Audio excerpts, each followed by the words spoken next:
Ibu bapak yang saya hormati, alhamdulillah dengan nikmat yang begitu besar yang diberikan oleh Allah Subhanahu wa taala kepada kita semua, yakni nikmat iman serta nikmat Islam.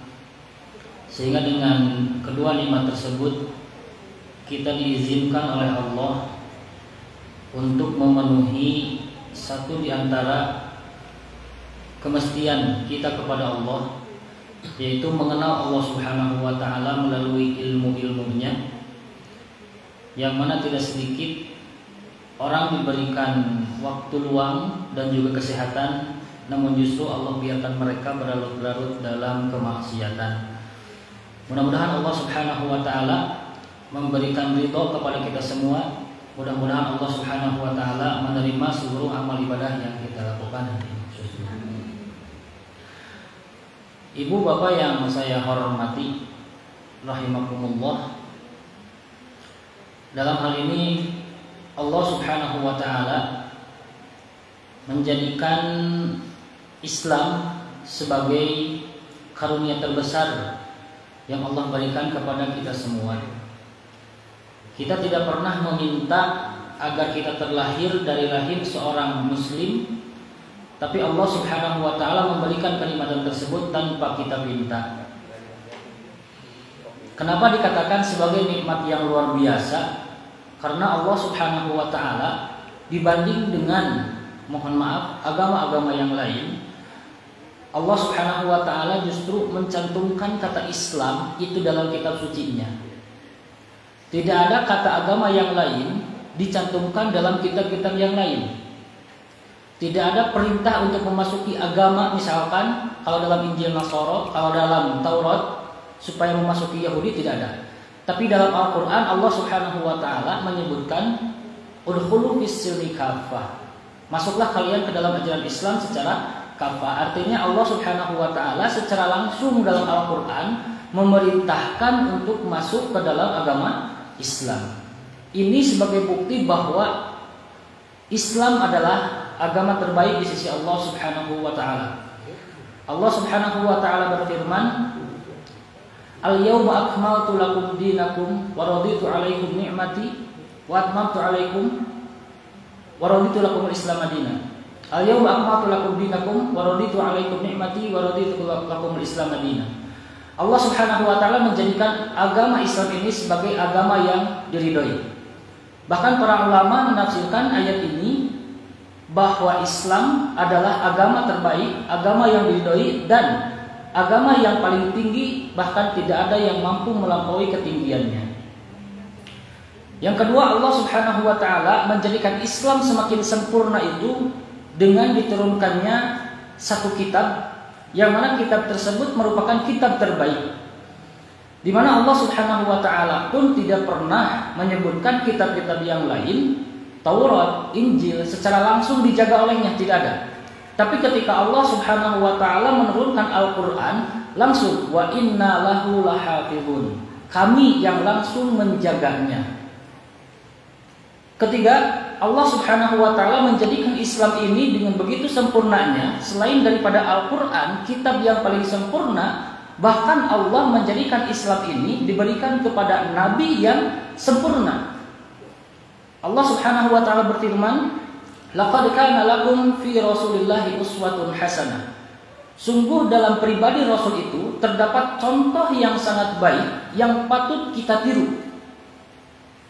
Yang kemudian Allah Subhanahu wa taala menyebutkan siapapun yang mengikutinya maka dikatakan sebagai umat terbaik. Allah Subhanahu wa taala menyebutkan kemudian, "Kuntum khairu ummatin ukhrijat linnas." Kalian adalah umat terbaik yang dikeluarkan untuk sekalian manusia.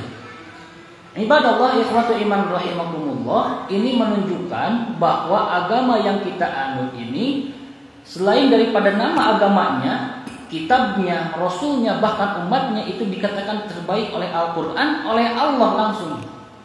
Berbeda dengan umat-umat yang lain yang tidak Allah sebutkan dalam kitab-kitab mereka. Sehingga yang jadi pertanyaan bagi kita semua adalah, apakah kesempurnaan Islam, kesempurnaan Al-Quran, kesempurnaan Rasulullah SAW, bahkan kesempurnaan umat yang Allah katakan dalam Al-Quran itu tercermin dalam diri kita ataukah tidak? Apakah kesempurnaan Islam itu hadir dalam kehidupan kita ataukah tidak? Apakah kesempurnaan aturan Islam itu hadir dalam kehidupan sehari-hari kita ataukah tidak? Kalaulah tidak hadir dalam kehidupan kita tentang kesempurnaan Islam itu artinya Allah Subhanahu wa taala bukan berarti menghinakan agamanya, tapi justru ini bagian dari cara Allah menghinakan umatnya dikarenakan dia jauh dari kitab yang Allah turunkan. Allah Subhanahu wa taala dalam surah Al-Muzammil berfirman, "Warattilil Qur'ana tartilan."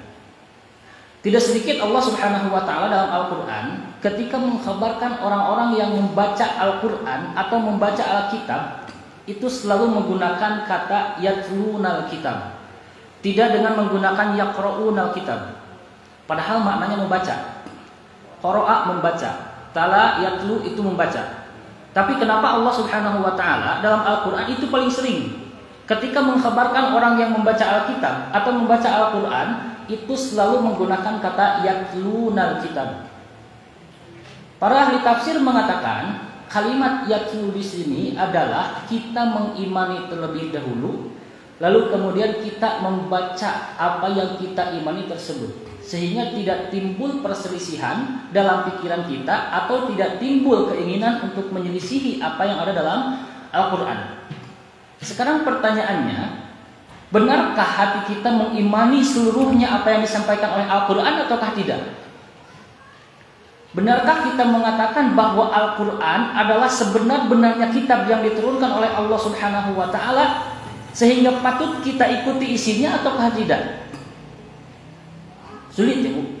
Bahkan Al-Quran sendiri mengatakan, "Walaqad yassarna al-Qur'ana lidzikri fahal min mudzakir." Sungguh telah kami mudahkan Al-Quran untuk dijadikan pelajaran.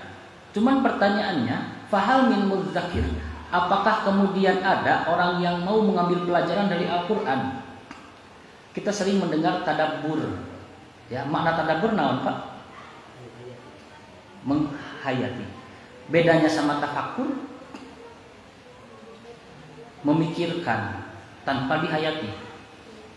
Kalau tadabbur alam, botram ya punya. Tadabbur alam botram penting. Nah, makna tadabbur itu benar. Tadi menghayati, maknanya kita memikirkan sesuatu, setelahnya kita mengimani. Sehingga dalam Al-Quran itu bukan tafakkur Al-Quran, bukan tafakkur ayat, tapi tadabbur ayat. Kita mengimani ini adalah firman Allah, kemudian kita hayati, kita ambil pesan dari ayat tersebut. Itu dikatakan sebagai hudan lil muttaqin. Banyak orang-orang yang mencoba untuk menafsirkan ayat Al-Quran tanpa mengimaninya dulu. Tidak diyakini dengan sepenuhnya bahwa ini adalah kalamullah. Sehingga muncullah kelompok-kelompok atau orang-orang yang menafsirkan Al-Quran dengan seenaknya.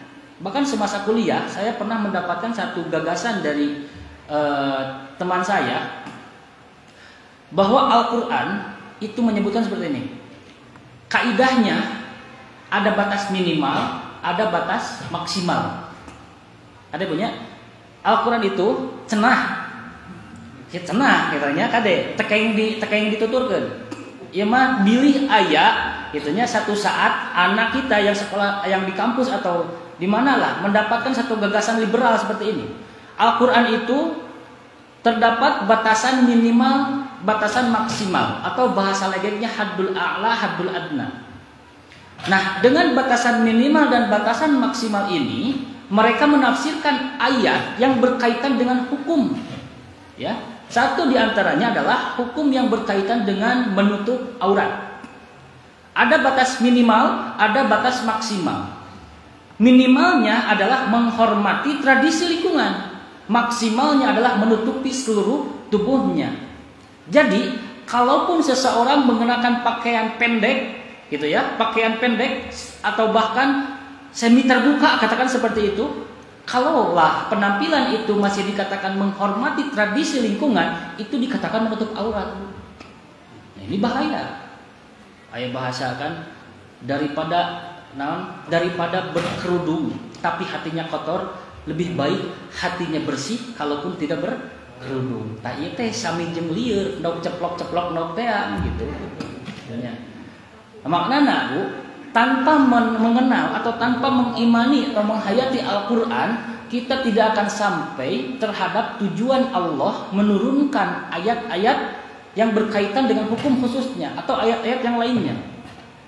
Nah, maka Allah Subhanahu wa taala ketika menyampaikan wahyu kepada Rasul, itu pertama yang dibangun oleh Allah Subhanahu wa taala melalui rasulnya itu adalah hubungan yang begitu dekat. Hubungan yang dekat dengan Allah. Jadi membangun waktu atau momen berkomunikasi yang intim dengan Allah Subhanahu wa taala. Kapan itu? Ya ayyuhal muzammil, orang-orang yang berselimut.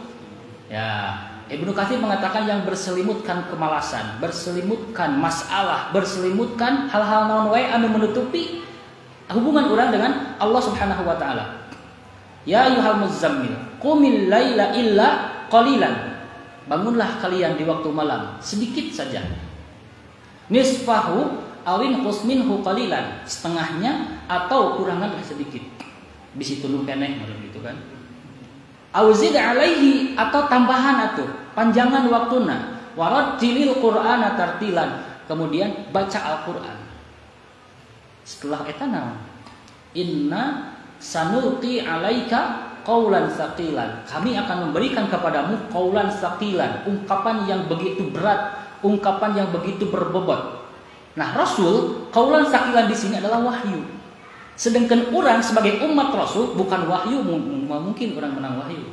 Tapi setidaknya orang mendapatkan hidayah yang terpancar dari Al-Qur'an yang kita baca saat itu.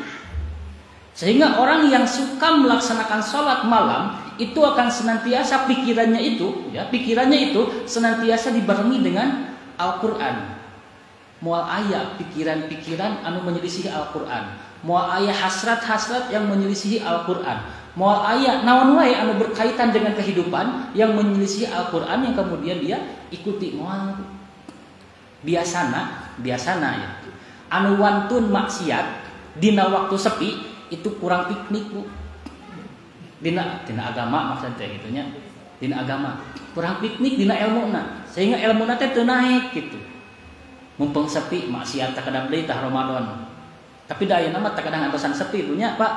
Maksiat mah justru kerame maksiat teh mah. Lamun teu rame asa mending kumaha nya upami teu rame nya teu maksiat lah. Contohna naon? Sok ibu-ibu. Ibu-ibu wae nya keun lah. Ibu-ibu misalkan sholat subuh beres, sholat subuh baca Al-Quran tadarus, setelah tadarus berangkat ke pasar belanja atau ke warung lah belanja buat naon sok bukan lagi lami keneh maghrib gitu kan, ki karek subuh geus mikiran belanja kan gitu kan. Setelah belanja breng misalkan belanja saurang dan moal mungkin di pasar teh belanja teh urang ngumpul moal pasti ada orang lain yang ikut belanja misalkan di warung yang sama. Ternyata kenal. Cik kira-kira kontak sosial naon bakal dilakukan pada saat itu. Hei euceuk damang, pasti gitu kan? Eta basa-basina euceuk damang pan di lemur ge panggih eta teh kan gitu. Semua mulai kan gitu nya. Mulai. Kumaha balanja naon? Rek masak ieu jang buka. Tiba-tiba terbesit dalam pikiran, ya apa tuh tadi penting nu tarawih eta imam panjang bikin kaharudang hiji tah hibahna teh kan gitu. Aya wae kan gitu. Jadi mama sanes bener mah sanes ngobrolkeun teh dia Pak di Mares lah gitu. Nah itu. Jadi karena tidak kenal dengan Al-Qur'an, bacaan panjang oge hoream pun tarawih. Tanya hoream. Padahal ada satu sahabat Nabi, dua sahabat Nabi yang saat itu sedang ribat. Ribat itu berjaga dina pos, di masa peperangan. Karena duaan, hoyong melakukan sholat malam. Cek nu hiji Kang gantian cenah. Saya rek sholat heula, akang jajagaan di dieu bisi aya musuh. Mangga sakali ewang. Nu hiji sholat. Melaksanakan sholat tahajud saat itu. Nuju ngelaksanakan sholat. Kan ari sahabat mah tara bacaan kuliah kulhu moal mister kul bacaan anak pasti namakeun Al-Qur'an. Tentunya maca salat malam teh.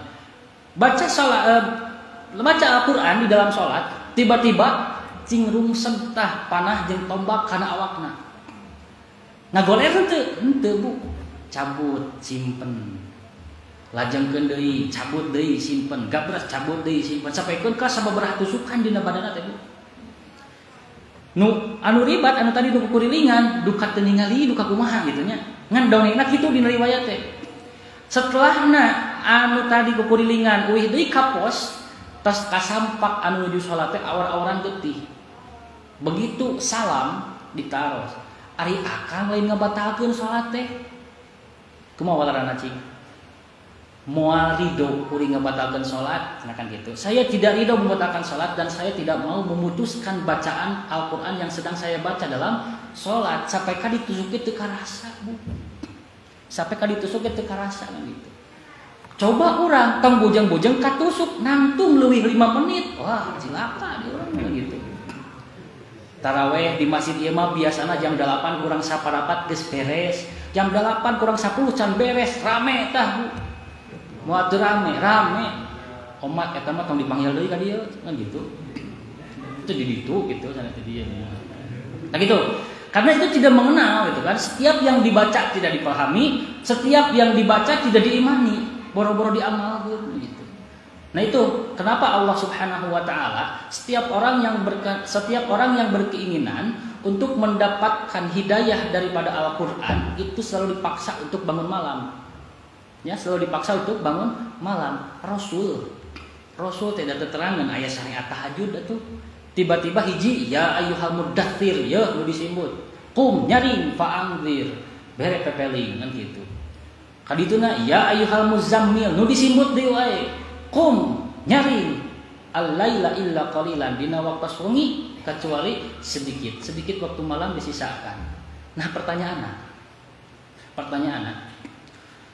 apakah orang sok menjujurkan gitu nya, menjujurkan setiap amalan yang kita lakukan kepada Allah atau tidak? Mungkin aktivitasna aya anu dakwah, aktivitasna aya nu ngajar, aktivitasna anu nyiar maisha dan seterusnya. Pertanyaanna, apakah setiap aktivitas itu benar-benar murni untuk Allah ataukah tidak? Yang kemudian hal itu dijujurkan langsung ke Allah. Gusti, abdi teh sok rajin dina ngajar teh ngarepkeun nu teu paruguh lain karidhoan ti anjeun. Sok menjujurkan itu tidak? Atau supaya lebih simpel pertanyaan lagi, apakah kita memiliki sedikit waktu untuk ngobrol jeung Allah ataukah tidak? Nya dina waktu malam kan itu. Dan dina waktu siang salat paling sabar menit, Pak? Dimaksimalkan 5 menit, sareng wirid 10 menit. 10 menit. 5 waktu kali 10 berarti 50 menit. Teu sajam-sajam acan tah ibadah ka Allah. 10 menit dalam satu kali salat. Satu hari berarti 50 menit. Pertanyaanna yakin eta ibadah disebut ibadah ku Allah? Yakin itu ibadah dikatakan ieu ibadah ka kami cek Allah gitu? Belum tentu.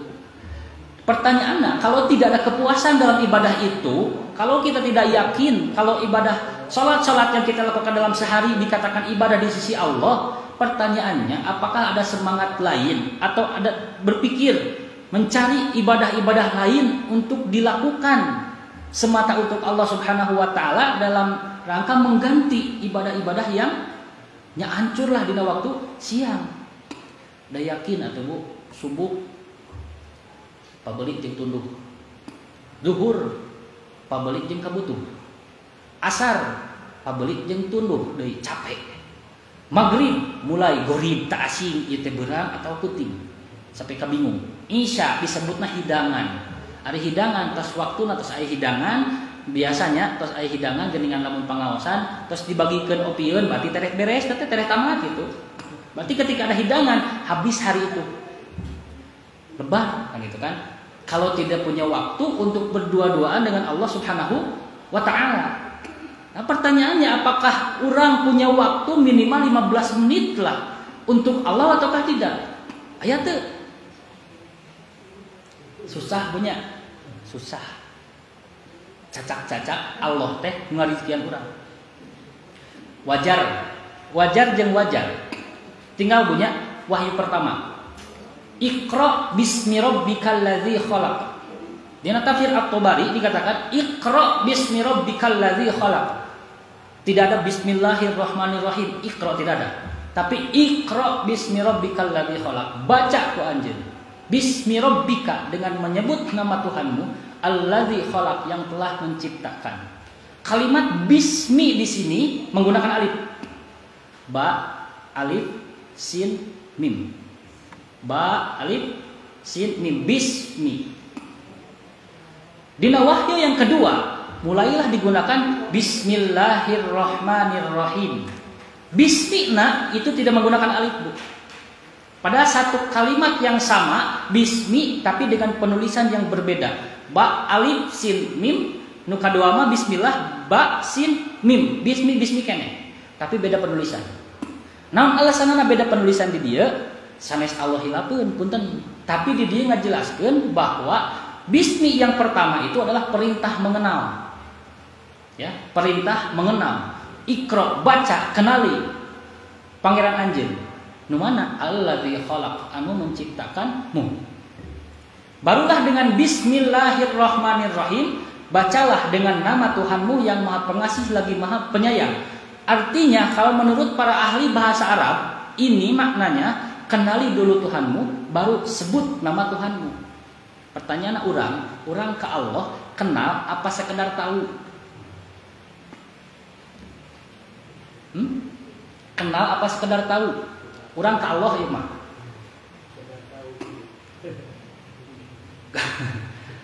Ulah maka ke Allah atuh. Kak Agim kenal Kak Agim, Bu. Uninga Kak Agim? Kenal tuh. Tah, jika kitu urang ka Allah teh. Ya, siga kitu urang ka Allah teh. Teu kenal Allah teh nu mana, tapi ya Allah we jeung ya Allah. Kira-kira kalau sosok yang tidak dikenal kemudian kita sebutkan, pasti dina ayatna oge gitu kan. Sahapan didinya kan gitu. Nah, begitu pula urang ka Allah. Matak Bu tong nyeri hate lamun aya jalmi hadir di payunan urang, nepangan urang teh nalika butuhna wungkul tong nyeri hate. Eta gambaran bahwa urang ka Allah ge ciga kitu. Itu ka Allah teh wajib ni we wungkul kan gitu. Nah, makanya Allah Subhanahu wa taala, tentunya Allah Subhanahu wa taala selalu mengaitkan perintah ibadah itu sebelumnya nggambarkeun heula nilai rububiyah Allah. Ya ayyuhan nasu ubudu rabbakumul ladzi khalaqakum wal ladzina min qablikum. Itu kan? Ubudu rabbakum. Ya manusia, sembah ku anjeun pangeran anjeun. Ya, sembah ku anjeun pangeran anjeun. Nah, maknana Bu henteu disebutkeun ubudullah. Ya ayyuhan nasu ubudullah, ya manusia sembah ku anjeun Allah henteu. Tapi ubudu rabbakum, sembah ku anjeun nu ngurus anjeun. Ieu perintah di Allah bahwa kita tahu Allah teh nu mana. Tahu. Sehingga itunya Allah nyebutkeun rabbakum, henteu nyebutkeun ubudullah henteu. Ubudu rabbakum, yang mengurusmu. Urang ibadah tapi terkadang hati urang tidak terkonek jeung Allah anu ngurus urang. Ketika orang melaksanakan sholat, terkadang hati dan pikiran kita itu tidak connect dengan Allah anu ngarizkian orang. Bahkan hampir-hampir lupa ketika orang bisa melaksanakan sholat, itu adalah rizki di Allah. Orang hadir di majelis ilmu, rizki. Orang hadir di sholat subuh berjamaah, rizki. Orang hadir di tiap sholat berjamaah, rizki. Kadang orang tersadar bahwa itu adalah bagian dari rizki, dan nu kabayang ku orang bahwa rizki teh naon. Nah, eta itu nu kabayang teh. Alah, poe ieu mah abdi teu boga rizki, gitu kan? Naon teu boga rizki teh? Teu boga beas, lain rizki beas mah ruzun, beas. Itu bahasa Arabna, ar-ruzzu beas. Gitu kan? Sedangkan rizki itu luas, Bu. Ibu tiasa tepang jeung jalmi anu soleh rizki, ibu tiasa dinasehatan ku jalmi anu soleh itu rizki kangge batin ibu kan gitu. Dina pada melang kemudian diberikan kemudahan itu rizki sekalipun teu hasilan, gitu kan? Nyanu tadi teh kembali, nah ketika orang tidak mengenal Allah, orang oge moal uninga naon anu diturunkeun ku Allah ka urang dina pirang-pirang kahadean iwalti ninggal di Allah teh apapun itu anu diharapkeun ku urang hungkul. Cik Bu nu diharapkeun ku urang ti Allah naon? Ridho. Yakin yang diharapkan ku urang ti Allah naon? Ridho Allah. Kumaha lamun ku Allah dipikaridho tapi hidup dina saung butut gitu kan? Ridho. Sok aya bahasa nu putus asa kieu bukan baik kana kage lah nu penting Allah ridho aya nu kitu tah. Kade. Aya nu kitu kade tah. Menyesatkan itu bahasa teh kan gitu nya. Betul, yang kita kejar adalah ridho Allah. Cuman yang menjadi pertanyaan, apakah kita ridho dengan jalan yang Allah berikan dina menempuh ridho nanti? Itu Allah nakdirkan orang ke Islam, otomatis ya jalan yang diberikan oleh Allah itu adalah untuk mengikuti garis-garis yang ada dalam Islam, Al-Quran, sareng Sunnah.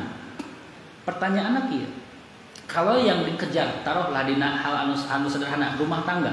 Kalau dalam rumah tangga itu yang dikejar adalah keriduan Allah, ya keriduan Allah. Pertanyaanana, Pak, Bapak nganasehatan ibu dina perihal agama sehari berapa jam? Sehari berapa jam? Terus yun Pak, urang teh wani, kan itu lebih wani.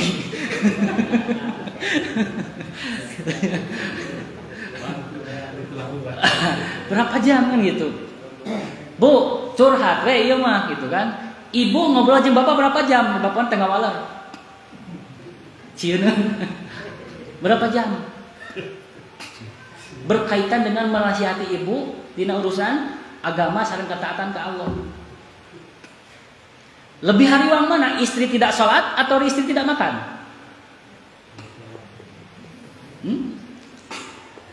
Lebih hariwang mana? Istri tidak sholat atau istri tidak makan? Asa hariwang pamajikan orang tuh sholat jarang pisan gitu pastilah hariwang. Nah pamajikan acan ngebul ya dapurna tuh pastinya seperti itu teu emutan sholat tentunya pamajikan orang itu karena apa? Karena orang terkenal ke Allah. Kenapa orang terkenal ke Allah? Karena orang jarang ngobrol jeung Allah. Di mana ngobrolna? Tah dina Al-Qur'an. Tentunya dina Al-Qur'an. Sebab Pak, Bu, ulama tafsir itu bukan karena kemahiran ilmu nahungkul sebetulnya mah. Ulama tafsir bisa menulis kitab tafsir berjilid-jilid itu dina hasil baca, gitunya, dina hasil baca yang diulang muncullah pencerahan kana emutanana, dicatat tah itu.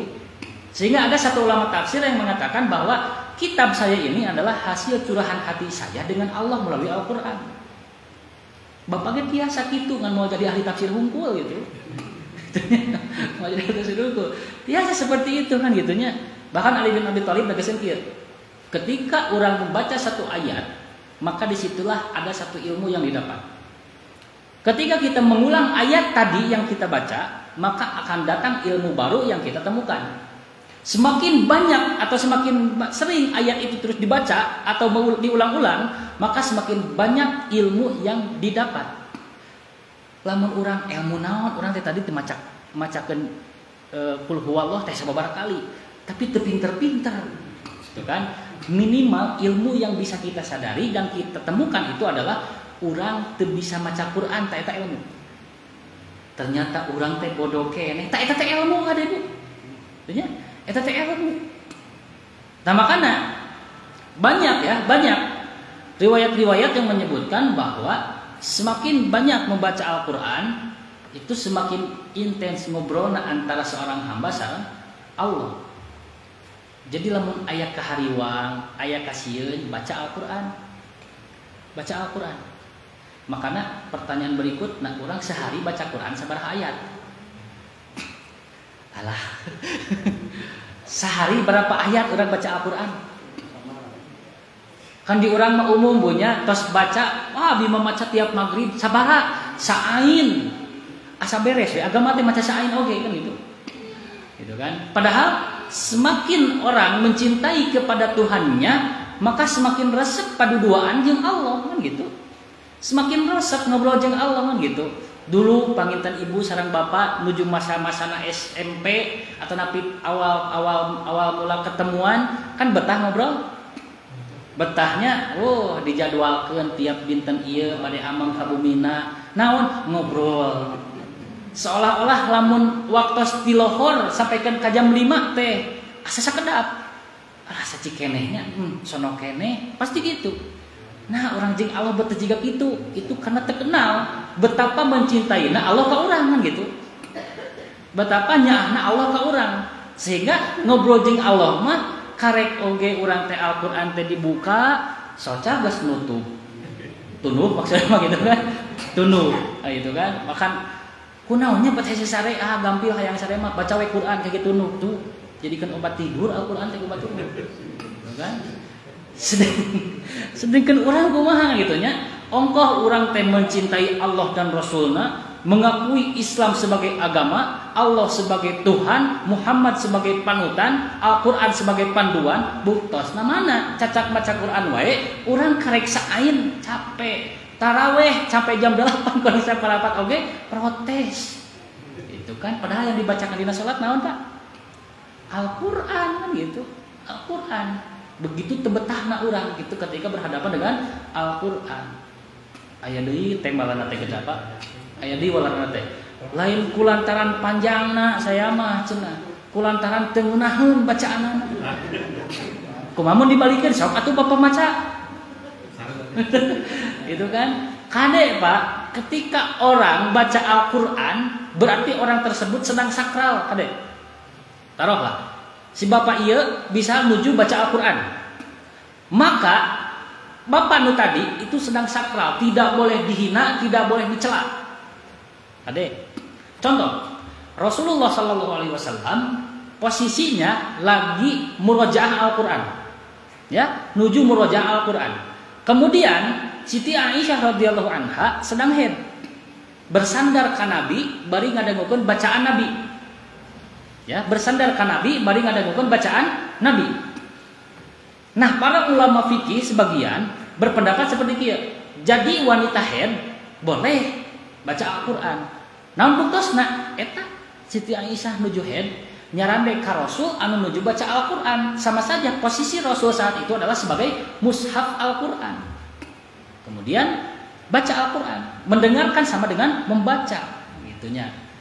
Itu sebagian kesimpulan, tapi ulama umum itu mengatakan haram orang yang wanita haid membaca Al-Qur'an. Mengawe canak nu mana? Kedah ditegaskeun. Mau menjadi pertarosan, menjadi bahan emutan orang sadayana ketika seseorang membacakan Al-Qur'an, tentunya tek enakeun atau henteu, tentunya pas atau henteu panjang pendekna orang dangukeun. Ya, orang dangukeun. Ke lamun tos rengse nembe laraskeun punten tadi teh awasan teh kedahna panjang, ieu teh ieu kirahna qalqalah, kirang saanu dan saterasna. Ulah dikritik lak-lak dasar. Di dinya mah teu ngeunaheun maca Quran teh wawanianan jadi imam kumaha mau dibalikeun sok atuh di dinya jadi imam kan gitu. Sulit kan gitu.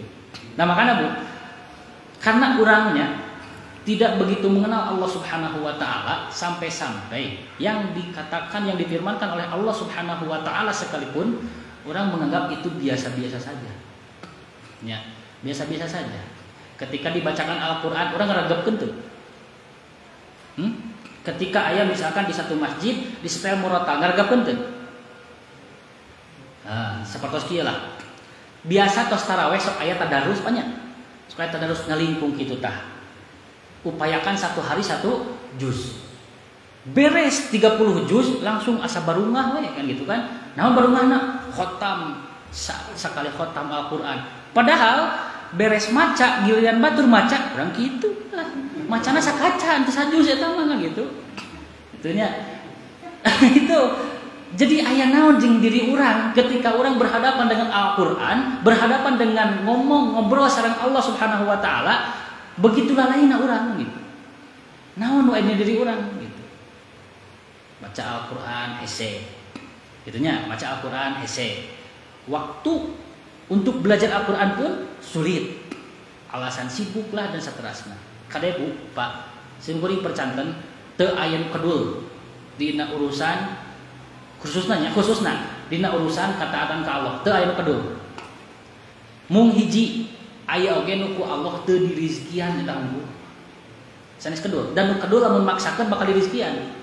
Tapi begitu orang memiliki nikmat sehat, nikmat waktu luang, tapi kemudian tidak dimanfaatkan untuk ketaatan kepada Allah Subhanahu wa taala, itu artinya Allah teu ngarizkian.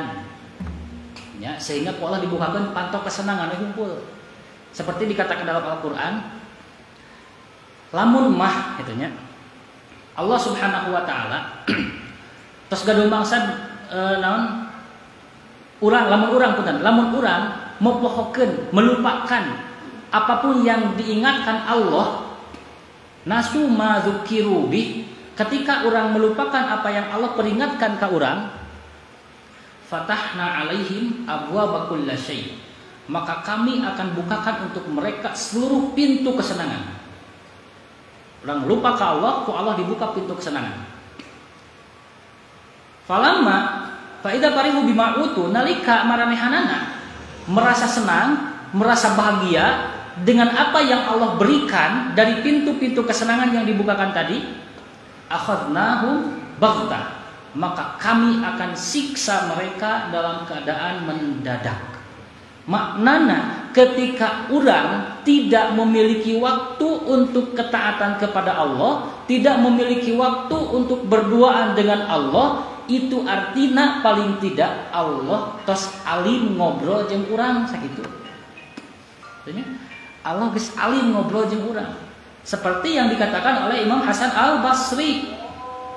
Ketika ada seseorang mengatakan, "Ya Imam, saya itu ahli maksiat, saya itu sering berbuat ingkar," gitu nya, sering berbuat ingkar, tapi kenapa tidak disiksa? Itu pertanyaan teh. Saya ahli maksiat, sering berbuat ingkar, tapi tidak disiksa.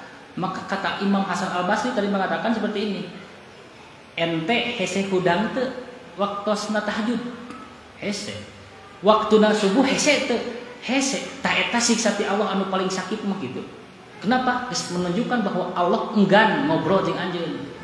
Gitu kan? Nah, jadi tidak ada yang malas, hanya saja Allah tidak merizkikan kan gitu. Ketika orang tidak ada kemauan untuk memperbaiki bacaan Al-Quran, ketika orang menyadari bahwa baca Al-Quran orang teh kieu keneh geuningan, tapi tidak ada kemauan untuk memperbaiki bacaan, itu artinya Allah teu ngarizkian. Nya pergi ka emut bahwa di akhir zaman itu Allah Subhanahu wa taala selain mencabut Al-Quran, itu Allah pun akan mencabut seluruh catatan-catatan yang di sana ada Al-Quran. Sampai-sampai banyak orang yang lari ke ditu ka dieu hanya untuk mencari mushaf, hoyong maca Quran. Nya lompatan ka ditu, lompatan ka dieu, temendakan. Sehingga di satu tempat diketemukanlah satu mushaf Al-Quran. Pas dibuka, ternyata tulisannya geus teu aya. Tulisan geus teu aya. Ayeuna selagi aya keneh ulah dilalaworakeun gitu. Artinya selagi masih ada ulah dilalehikeun. Urang mah tong boro menyediakan waktu untuk baca Al-Quran. Bahkan adab urang terhadap Al-Quran pun sampai gitu kan, adab urang kana Al-Quran. Upami bapak tenapi ibu miwarang murang kali nyuruh anak jam pang nundakeun HP, pasti di mana kada simpenna? Jam pang nyimpenkeun HP pasti na luhur lomari kan, moal na kolong lomari. Pasti di luhur meja kan, moal na handapun meja. Nyimpen HP. Tapi ketika beres baca Al-Quran, bari teu palarungguh jeung tunduh teh tutup.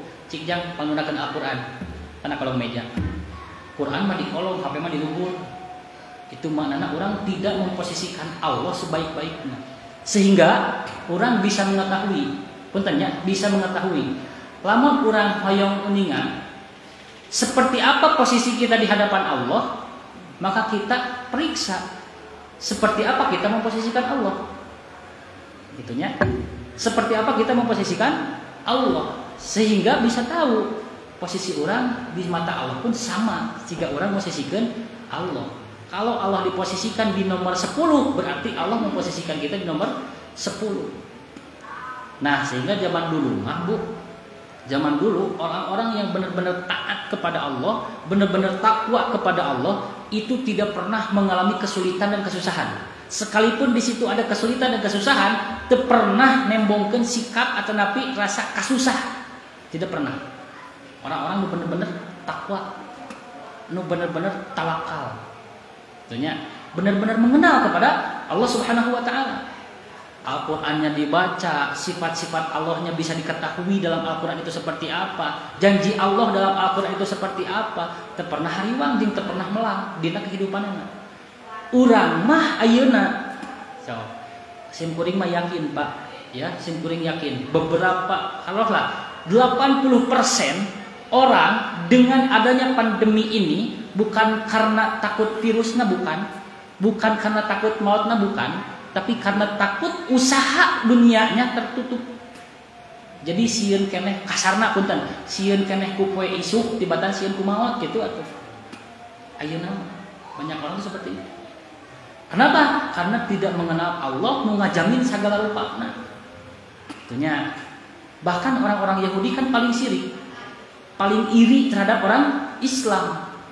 Hiji irina di mana? Hiji orang Yahudi iri terhadap umat Islam itu dina rabbis salam, dina menyebarkan salam dan menjawab salam, sehingga senyuman sesama saudara muslim gitunya berhadapan salam-salaman musafahah itu kan sampaikan kalagrag dosa-dosana itu tas teu nampak deui ayeuna mah teu katinggali gumujengna kada katutupan ayeuna mah gitu kan salaman gitu kan sampaikan ka ayeuna mah sok aya kieu lamun dina motor aya nu kenal gitu kan ningali urang terek seuri kumaha gitu kan unggeuh we hungkul tiba-tiba enjingna penak deui dinya panggil di jalan sombong ka cida teu seuri-seuri acan ih seuri urang teh nganoke masker gitu ketinggali kan gitu sampai ka seperti itu.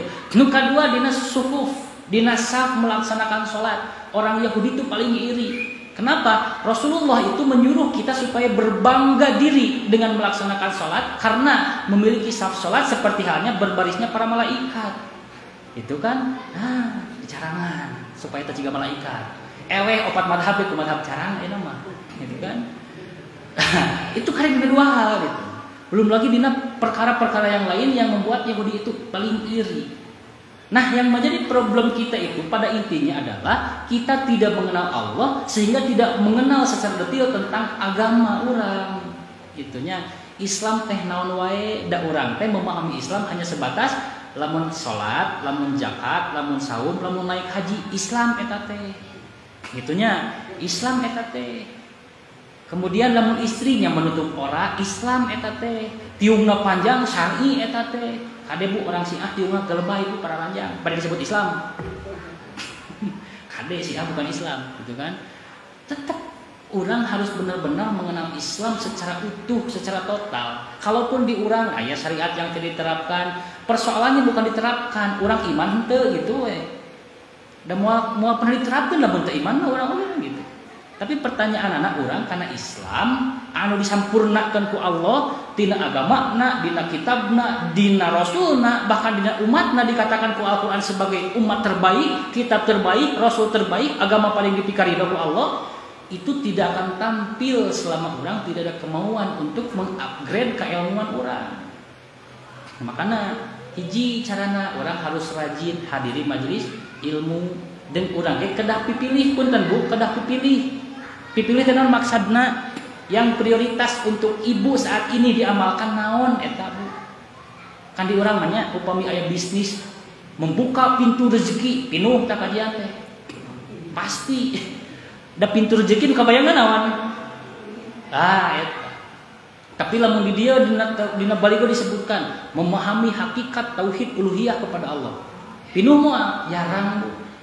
Itunya komodi lamun dina bahasanana punten imah ngobrol dina bahasanana seminar ta'adud misalkan mau diterjemahkeun sensitif seminar ta'adud misalkan paling ibu-ibu bakal demo kan gitu padahal itu bagian dari syariat hese Bu ayeuna mah gitu berkaitan dengan agama soalnya bukan orang lain yang membatasi kita dalam beragama tapi pikiran orang yang terlalu terbatas dina memahami agama sehingga orang sulit memahami agama secara luas. Islam teh salat teh hungkul heuh sampai kadinya padahal baca Al-Qur'an. Ibnu Qayyim mengatakan ilmu yang pertama kali hilang itu adalah pertama tahsin Al-Qur'an, maksudna sanes diajar lagam tapi membaca Al-Qur'an dengan baik dan benar. Nu kadua, ilmu yang yang pertama hilang itu adalah faraid, ilmu tentang ilmu waris. Itu yang pertama kali hilang teh.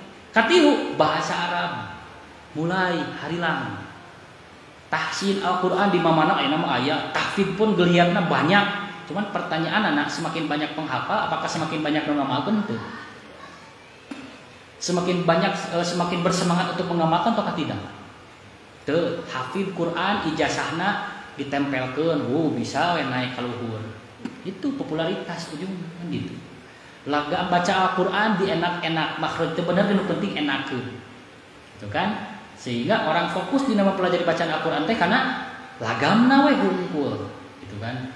Itu makanya Allah Subhanahu wa taala melalui Rasulnya mengingatkan bahwa di akhir zaman fitnah pertama kali itu akan muncul dari para pembaca Al-Qur'an dah kadang. Atau kumaha atau mau diajar baca Al-Qur'an. Urang mah teu jadi pembaca oge geus kapitna gitu gitu. Jadi harus hati-hati. Kumaha atuh carana? Ibu prioritas utamanya adalah nu kahiji memperbaiki bacaan Al-Qur'an. Ya, memperbaiki bacaan Al-Qur'an. Tujuannya kangge naon? Supaya ibu ketika baca Al-Qur'an, kalau bacaannya baik dan benar, sifat-sifat hurufnya keluar, itu bisa menampilkan hidayah-hidayah dalam Al-Qur'an. Bisa mengangkat seluruh pesan dalam Al-Qur'an. Setidaknya ijaz Al-Qur'an dengan bacaan ibu yang kemudian ibu dengar sendiri, itu bisa ngaleuleuskeun hati ibu, ta eta Bu. Coba baca ayeuna Al-Qur'an buka tiap malam Jumat. Bismillahirrahmanirrahim. Bismillahirrahmanirrahim. Kami musayyi'at sareng mustaqim. Sampaikeun ka bisa 4 kali balenan tas sampai ka Isya teh. Itu Pak itu ngarusak Bu teh. Itunya ngarusak.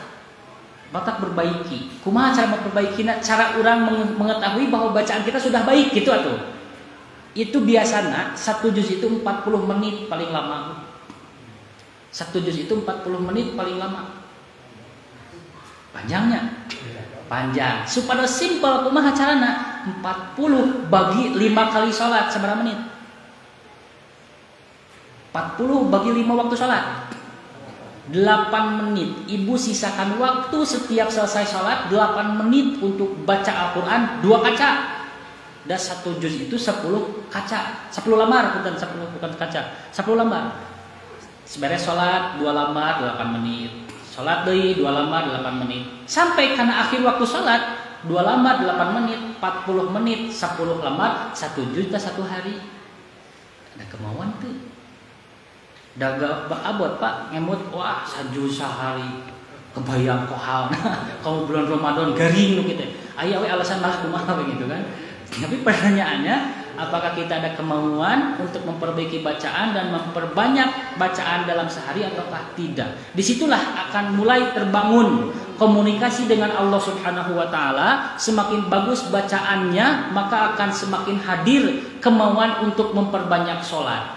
Semakin banyak bacaan, semakin banyak waktu sholat yang dilakukan, berarti semakin banyak komunikasi dengan Allah Subhanahu wa ta'ala. Disitulah ibu akan semakin mengenal kekuasaan Allah Subhanahu wa ta'ala, sehingga dalam hidup, dalam keseharian itu pasti tidak akan lepas dari aturan yang sudah ibu baca dalam Al-Quran, sehingga Al-Quran yang langsung membimbing ibu sendiri atau Nabi Bapak sendiri. Sehingga Siti Aisyah radhiyallahu anha mengatakan bahwa Rasul itu adalah Al-Quran yang berjalan.